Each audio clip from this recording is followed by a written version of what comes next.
All I talk is crack, I can get the RICO. Yeah, it's crazy reminiscing every decision I made. Yeah, I was fucked up. I put in the work and never no nigga can ever just say that I looked up. What's up, guys? Crack back with another pack. Today we're going to get into a little bit more of YNW Sack Chaser's mother's deposition. I want to make a correction. Last time I said it was her testimony. I want to correct that, and this is a deposition. So I pulled 3 papers from her deposition, which makes me to believe, this is my opinion, that this may have been over $200,000. Now, once I go through these papers and read them, then you may understand. If not, then, get in the comments like everybody usually does and tell me how you feel, you know what I'm saying? And we'll sort it out like that. All right, let's get to it. Moretti, about that. I said, he called me. He was very concerned about my whereabouts. Okay, before I continue, this is Sack Chaser's mother's deposition once again. He was concerned about his sister's whereabouts. He's concerned like something was going to happen to us and told me to move out the house, which I was already in the process of moving. And he told me that he would not get his money. He said, I'm probably not going to get my $200,000. I'm not even going to get my money, Ma. Descriptive noise. He's talking. It's 5 a.m, just going off. I'm doing this, indicating. You see me, but he's 10 times faster than me. So I'm trying like, baby, calm down. Oh my God. In my mind, as a mother, what the heck? $200,000? Where the heck did you get that from? Oh my God. As a mother, I'm just trying to, literally, I saw my son the next day and he's dead. Okay, let me put this in perspective. So this is a phone call that she's describing between her and her son, Sack Chaser. Now, what she's saying is the night before Sack Chaser was murdered, he called her at 5 o'clock in the morning and he was very frantic, asking her to move or telling her that she and his little sisters had to get out of there. She's saying she's already in the process of moving, so she did that the next day.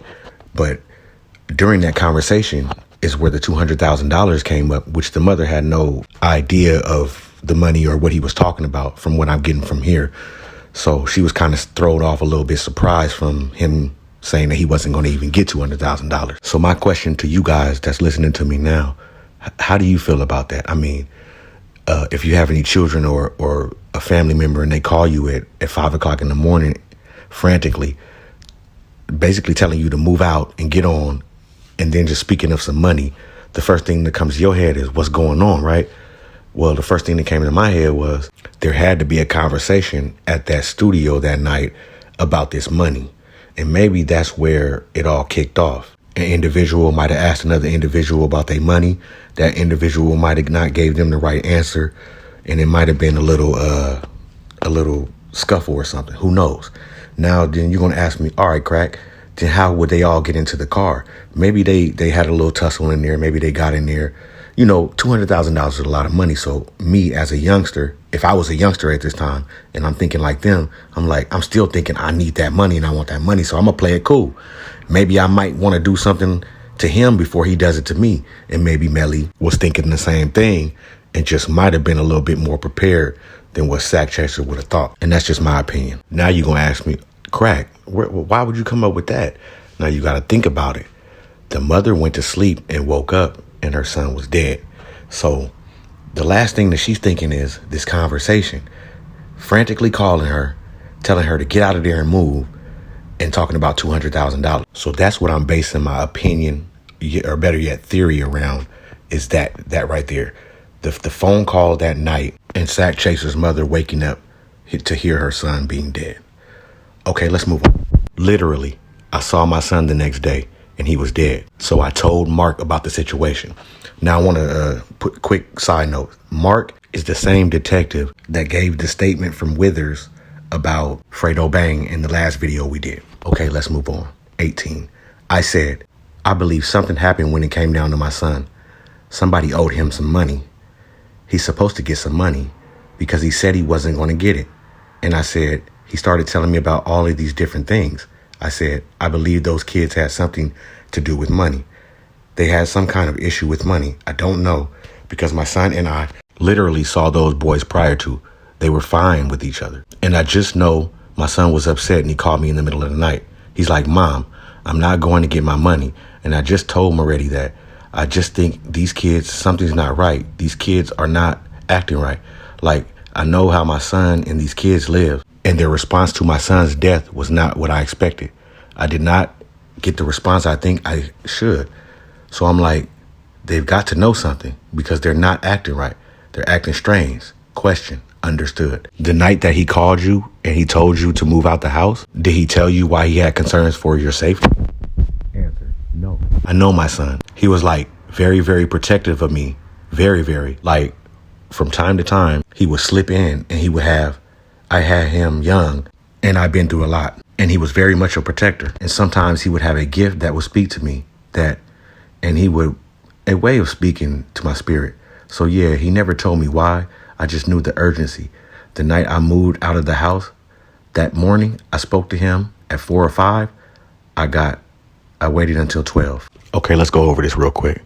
Again, the reason I believe that there was a situation going on at that studio before they left in that car before the ultimate demise of those two individuals is again because, of course, I'm going to listen to the mother. The mother, she knows her son, like she said. Her son called frantically and he was panicked. And anytime you're panicked in that capacity where you're asking your whole family, because mind you, he has, I think 2 or 3 sisters. So you got to remember just to get up and move like that'll be a real hard task. But at the same time, luckily she was in the process of moving. I say all that to say this. These gentlemen knew each other for a long time. If you go back and you read this deposition, when the mom describes how she met Melly and them, when they moved over there to Florida from Haiti, Sack Chaser was 11 years old and Melly was the first individual he met. So they grew a bond from that point there. And that's why the mother couldn't understand why they weren't so hurt or the reactions that they gave. It didn't come off like they were sympathetic, I'll say. So we're going to move on. We're going to skip a couple pages and move on to the next part where they're bringing up the $200,000. We're going to go over that, break that down, and then I'm going to let you guys go. All right, let's move on. Cross-examination by Mr. Adelstein. Question. Were you talking about your son getting $200,000? From whom? If you know, or what? Answer. He didn't say. Like I said, he was rambling. He didn't say exactly who. I know.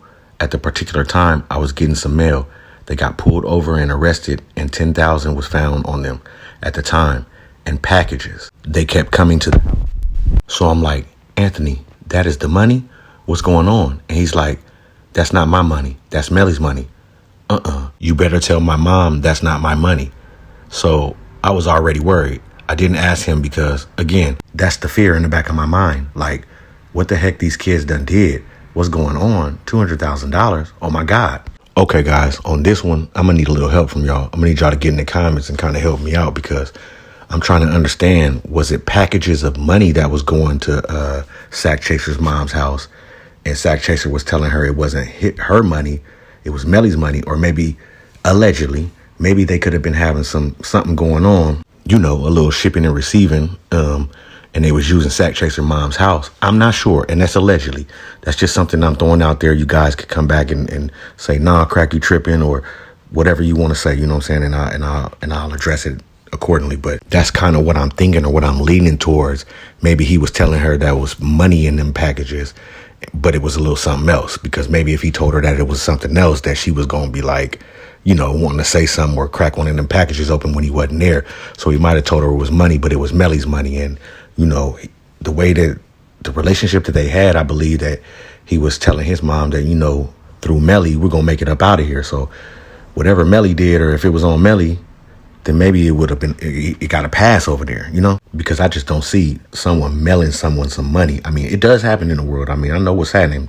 Don't get it twisted. But at the same time, I'm not getting that. So I need a little help from y'all on that. Okay, let's move on. 17. So I just tried to ignore it. I didn't ask. I didn't get into detail. I didn't tell him to come home. I didn't do none of these things. I wish I have. Damn, that's heavy, y'all. That's what you call guilt in a kind of strange way. It's just that she didn't really know what was going on with her son and what he was into. And at that time when she heard that frantic call, she really just felt like she really wanted her son. She wished she could have did something different, y'all. You know what I'm saying? So like, I want to send my condolences to Sack Chaser's mother and Juvie's mother and everybody that's involved in this situation, because it's messed up all the way around. We're going to finish this off. Let's just move on and finish this off, and I'll give you my last thought. 21, question. I understand. You apparently had some conversations with Moretti on numerous occasions, correct? Oh, after, yeah. He was telling me details of the case, you know, what's going on. Okay, we're going to stop right there. I'm going to give you my last thoughts. And I hope you guys can understand where I'm coming with this theory. I believe this might have been over $200,000. It might have been that something happened at that studio. I'm saying there's no possible way that my son would call me at home at 5 o'clock in the morning talking about money and talking about moving, and I wouldn't go out and get him or go find out what's going on. But you got to understand, Sack Chaser's mom is from Haiti, so she's probably not privy to getting around and getting in her son's business and stuff like that. So he was just kind of moving and grooving how he was. On top of that, he was, you know, making music and probably was the provider for his home. So I believe she just kind of took a back seat and let him do what he did because, I mean, he was the breadwinner at the time. This is allegedly, and this is in my opinion. So could this tragic incident been over $200,000? I mean, it sounds plausible to me. I mean, it sounds like it could have been. That's just my opinion. I'm thinking, yeah, because remember, it's a frantic call. Move the next day, talking about money, wake up the next day, and your son is dead. So in my mind, I'm thinking it has to be about this money. That's just my opinion. I'm looking forward to seeing how the comments come in and tell me if I'm wrong, and tell me if you got another theory, or you tell me if you heard anything I haven't heard. I'm up to all opinions. I welcome that. I answer all my comments, so just drop it in the comments and we can have a respectful dialogue. Until next time. All I talk is crack, I can get the RICO. Yeah, it's crazy reminiscing every decision I made. Yeah, I was fucked up. I put in the work and never, no nigga can ever just say that I looked up.